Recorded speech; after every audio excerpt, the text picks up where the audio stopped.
This is being done by an expert cook. Don't try this at home all by yourself, it could be dangerous.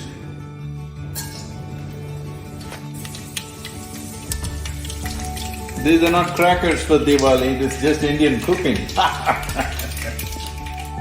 was to visit the construction sites and various other things in the ashram, but it's a very wet day, so I decided I'll do some Indian cooking.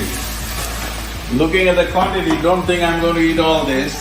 Having a few guests at home today. It's a rainy day, so all we can do is eat and talk. So I thought I'll treat them, surprise them a bit with some amount of cooking. This is the kind of cooking which needs your involvement every moment. It's not something that you can set it up and forget about it. That is why it has the power to enslave you through your tongue. Well, once they eat my cooking, they will be in love with me for sure. Well, this is my own unique masala.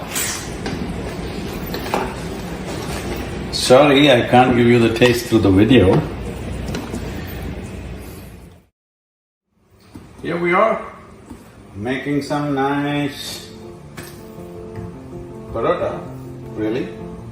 In South India we call it chapati, but actually it's a parota. So, though there was food in the ashram, I decided to learn cooking. I've never really entered kitchen and learned anything before that. But because I thought it would be very meaningful and important because Radhe loved Vidhi's cooking so much and Vidhi had learned cooking from my mother. So I went back to my sister, picked up a few things, then developed many things of my own. Well, now, at least many years ago, a few years ago rather, I got certified by my daughter that I'm the best cook in the world. Not bad, almost like a moon, full moon, huh?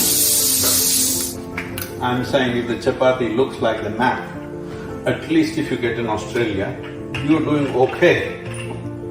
South America, bad. But if you get Indonesia, ooh, no, you need to go back to school.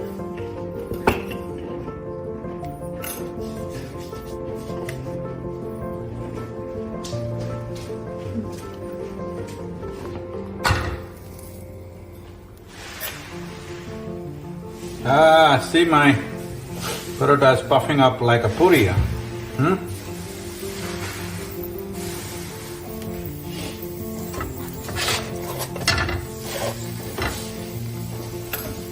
it just cooked inside with hot air.